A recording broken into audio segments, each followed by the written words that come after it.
Hello! Na-realize ko, hindi pa pala ako nagla-lunch. Kailangan ko kumain. Hindi, nag-lunch ka na. Breakfast Nagdadahilan ka na yun. naman. Breakfast yun. Hindi, breakfast yun. Tara, Talaga? kain tayo. Kumain Saan mo na gusto ako. kumain? Hindi. Diyan sa green pepper, di ba? Para masarap kumain sa Pasig, te. Marami masarap na kainan sa Pasig. Mo Hindi kasi na-realize ko, 3 lang pala kami tao sa Hindi. Hindi kayo 3 tao sa bahay.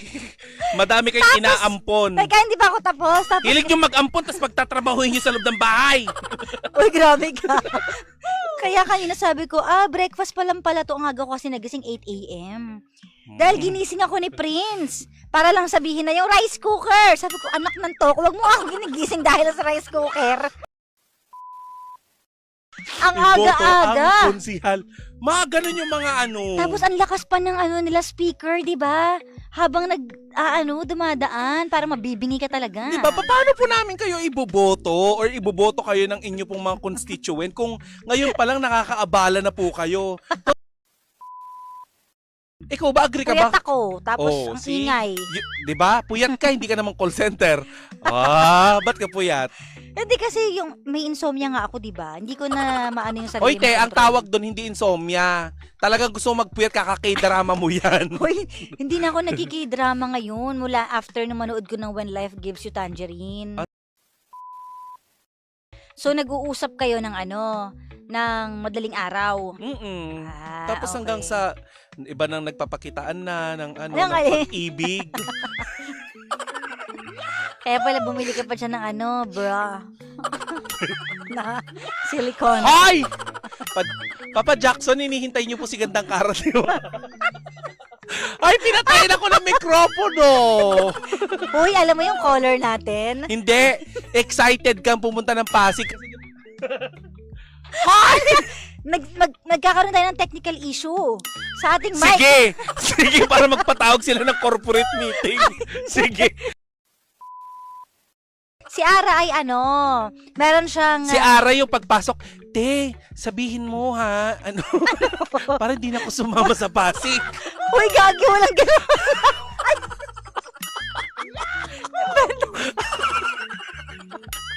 Te, di ba mainit? Uy, hindi si Ara. Si Ara kasi. Asa ka ba after ng show? Ha? Uwi ka na, di ba? Hindi, tsaka dito, di ba? Kapag nagsususpinde dito ng DJ, hindi sabay-sabay. Alam mo, pag yan, nagkatotoo talaga. Oy, nagkatotoo na dati, hindi nyo lang napansin mga pangga. Pakadaldal mo. Isa-isa. Bakit? May itatago ka pa ba sa mga yan? Ang chichismosa din minsan ng mating mga pangga. Uy, Kaki. Kaki, hindi. Oo. Okay, at dahil dyan, Ay, ako hindi.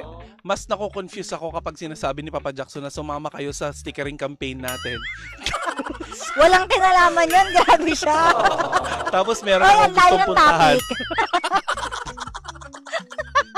Tara, ulo ka. Hindi. Sabi dito, si Tita Cora, 8 hours ang duty sa Energy FM. Lahat po ng programa sa Energy FM, kung kinakailangan nila ako, uupo ako. O kaya hanggang mamaya ka pa. Ako po'y nananawagan Saan? sa Energy. Nagawin ka hanggang gabi. Wag! Ibunganga mo, te. Kala Minsan mo, nagkakatotoo yung mo, yung mga prediction mo. Si Toby nga dati na nasa panghapon, nagprediction ng Sheena at saka ang Kara, magiging pang umaga ka. Nagkatotoo, naging pang umaga. O, di ba? After na maghapon sa lansangan, may energy pa rin ako. Pero ako po ang inyong papa ngayong gabing ito. Ang pinakamaalikabok na DJ ngayon. Ang alikabok ko yun. James, ha? Galing kami sa, sa field. Galing ko ng Pasig ngayon. Binabati ko yung mga, yung mga nasa Pasig. Ayan, hello po. Sa may palengke, galing kami dyan kanina sa Pasig. Hello sa mga nasa Toda dyan. Ako, salamat. At sa mga na-interview namin sa kalsada ng Pasig. Aba!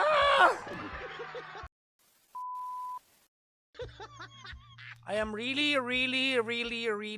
tired today. But, gaya nga ng sabi ng mga corning jowa sa mga jowang minamahal nila, Kayo ang pahinga ko. Akalain mo yan, aba! Maligayang bati po! Ay, teka lang ha, bago tayo mag-start ngayong gabing ito. May pinost ako kanina tungkol sa ambulansya ng Barangay Palatio na ang sakit sa ilaw ng mata. Pero palakpakan natin yung barangay chairman nila. Ha? Hindi ko nakuha yung pangalan ni sir eh. Kasi tinawagan ko yung barangay kanina. Puntahan niyo yung page ko. Pinost ko po kanina. Ano? Oo. Feeling ko dapat may kailangan mag-report para mangyari po ito. No? At palakpakan natin yung chairman. Hindi ko po nakuha yung pangalan ni barangay chairman. Pero ang ganda ng sinabi ni barangay chairman. Gagawan namin ng paraan. Pero hindi namin kayang ilipat kaagad yung blinker. Dahil kailangan daw kunan ng parang permit sa munisipyo. Pero dapat, ako lang po sobrang sakit talaga ng ulo ko kanina. Kasi nasa mata talaga siya. It's a very bright blinking white light. Very bright. Ang sakit. Oo, sobrang sakit sa mata. No, alam niyo naman, nagkakaedad na ako, 26. So, medyo masakit siya. Diba? Oo. So, palakpakan natin. Salamat po, barangay chairman. Hindi ko nakuha yung yung pangalan ng barangay chairman ng Barangay Palatio. Oo. Okay lang. Oo. Si Cap Heriberto Guevara. Ang pogi ng pangalan. Hindi naman leksyon ng barangay chairman ngayon, kaya okay lang. Hindi ito pangangampanya. Natuwa lang po ako na inaksyonan niyo po kaagad. Diba?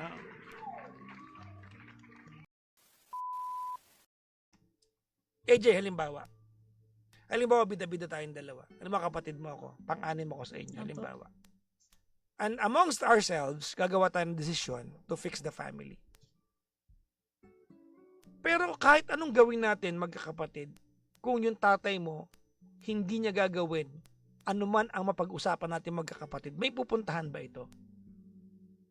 Wala po. Exactly. Kasi madali naman puntahan yung tama eh. Diba? Opo. Madaling puntahan yung tama. May mga bahagi sa buhay natin. May mga kwentong pagdadaanan natin. Bahagi man tayo ng kwentong yun o hindi. Na hindi natin kayang impluwensyaan yung resulta. And in your case, even if this is the story of your mom and dad, kwento ito ng dalawang tao magkapares. At hindi ka kasama sa pares na yon. Anak ka ng dalawang tao magkapares na yun. Sa puntong ito, you can either just choose to be a good daughter and stop right there. Yun na, ibablock ko na. Okay, Meron bang okay. pagkakataon sa punto ng usapan natin na matatapos ko yung sinasabi ko bago ka magsalita? Okay po. Okay, wait lang. James, kunin mo yung gun tacker ko doon. Ay,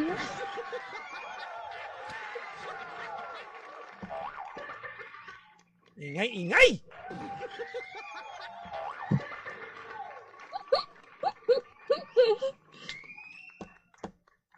Okay, ganito ha. Ulitin ko. Wala kasing pagkakataon na ang tao nagsiselos kaya makinig habang nagsiselos siya. So, we don't realize this very, very often, di ba? Nangyayari to na pag may tao nagselos, feeling mo wala ka namang ginawa, makikipag-away ka din. That's a natural, Opo. that is a natural, anak ng pusa talaga.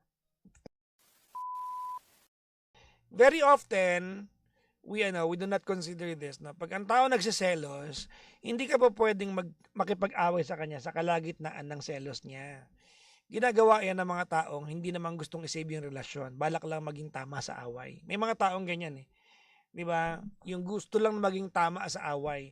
Walang naririnig ang taong nagsiselos. Ang unang gagawin mo pag ang taong ang jowa mo nagsiselos, gamutin mo muna, papakalmahin mo siya.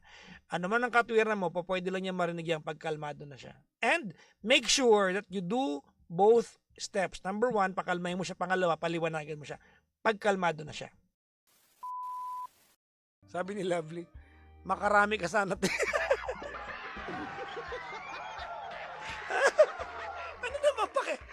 Ano naman pakialam nyo?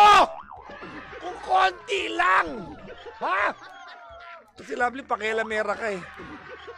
Pati ba naman yung makakailan? Problema pa ba natin yon?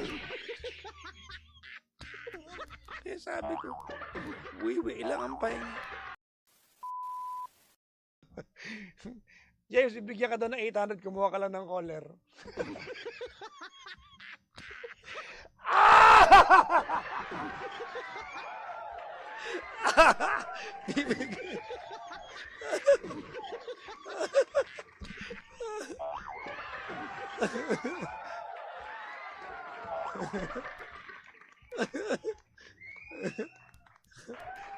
Sorry, 800. Sabi ni Rendezvous dito, plus 200 pa ako. Bidding na 1,000. Tigilan niyo ako.